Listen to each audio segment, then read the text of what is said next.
നമ്മൾ ഉണ്ടാക്കാൻ പോകുന്നത് മീൻകറി. ഇഞ്ചി വെളുത്തുള്ളി പേസ്റ്റ്, ഉള്ളി, തക്കാളി, ഉപ്പ്, നാളികേരം. ഇത് മീന്, ഉലുവ, മഞ്ഞപ്പൊടി, കൊടംപുളി, മുളക്, പച്ചമുളക്, മഞ്ഞൾപ്പൊടി. Hi friends, welcome back to D3 Zone. അപ്പോൾ നമ്മുടെ പുതിയ വീഡിയോ എന്ന് പറയുന്നത് ഒരു ഫിഷ് കറിയുടെ റെസിപ്പിയാണ്. ബാച്ചിലേഴ്സിനൊക്കെ വളരെയധികം യൂസ്ഫുൾ ആവും.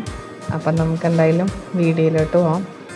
ഫസ്റ്റ് ഓഫ് ഓൾ നമ്മളൊരു പാനാണ് യൂസ് ചെയ്യുന്നത്. അപ്പോൾ അതെടുത്തിട്ടുണ്ട്. അതിലേക്ക് നമ്മൾ നന്നായി സോക്ക് ചെയ്ത് വെച്ചിട്ടുള്ള കൊടംപുളിയാണ് ചേർക്കുന്നത്.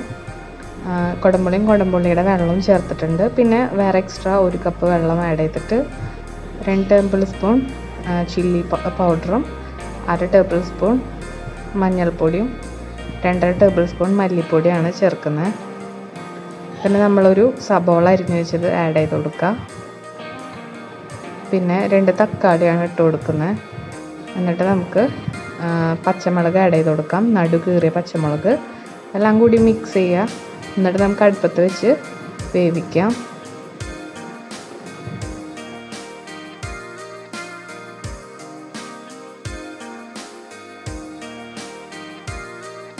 അടുപ്പത്ത് വെച്ച് വെള്ളം ഏതാണ്ട് വറ്റാറാവും തിളച്ചിട്ട്. അപ്പോൾ നമുക്കൊരു അരപ്പ് ചേർത്ത് കൊടുക്കാം. അതിൽ നമ്മൾ 1 മുറി തേങ്ങയിൽ നമ്മൾ മഞ്ഞൾപ്പൊടിയും ഉപ്പും ലേശം മുളക് പൊടിയും കൂടി അരച്ചെടുത്തതാണ് നമ്മളിതിൽ ആഡ് ചെയ്തിട്ടുണ്ട്. പിന്നെ നമ്മൾ ഉപ്പ് കുറവുണ്ടെങ്കിൽ നമുക്ക് ഇട്ട് കൊടുക്കാം. എന്നിട്ട് നമുക്ക് ഇത് താളിക്കാൻ വേണ്ടിയിട്ട് നമുക്ക് വെളിച്ചെണ്ണ ഒഴിച്ച് കൊടുക്കാം. അതിൽ ഉലുവയും കടുകും ഇട്ട് പൊട്ടിക്കാം. പൊട്ടി വരുമ്പോൾ നമുക്ക് കുഞ്ഞുള്ളി നന്നായിട്ട് ചേർത്ത് കൊടുക്കാം. പിന്നെ കറിവേപ്പില ആഡ് ചെയ്ത് കൊടുക്കുക. വറ്റൽമുളക്. എന്നിട്ട് വഴറ്റി കിട്ടിയതിന് ശേഷം നമുക്കിത് മീൻ കൂട്ടാനിലേക്ക് ഒഴിച്ച് കൊടുക്കാം. അപ്പോൾ ഒരു വെറൈറ്റി ടേസ്റ്റ് ഉണ്ട്. വീട്ടിലെല്ലാവരും ട്രൈ ചെയ്ത് ഫീഡ്ബാക്ക് അറിയിക്കുക. അപ്പം നമ്മുടെ ഇൻസ്റ്റഗ്രാം പേജ് ഫോളോ ചെയ്യുക. അതുപോലെ നമ്മുടെ യൂട്യൂബ് ചാനൽ ഇതുവരെ സബ്സ്ക്രൈബ് ചെയ്യാതെ കാണുന്നവരുണ്ടെങ്കിൽ ചാനൽ സബ്സ്ക്രൈബ് ചെയ്യുക. തൊട്ടടുത്തുള്ള ഓൾ എന്ന ബട്ടണും കൂടി ക്ലിക്ക് ചെയ്യുകയാണെങ്കിൽ നമ്മുടെ ഫ്യൂച്ചർ വീഡിയോസിൻ്റെ നോട്ടിഫിക്കേഷൻ അപ്ഡേഷനായിട്ട് കിട്ടും. സോ ഞങ്ങൾ അടുത്ത വീഡിയോ ഇട്ട് വരാം.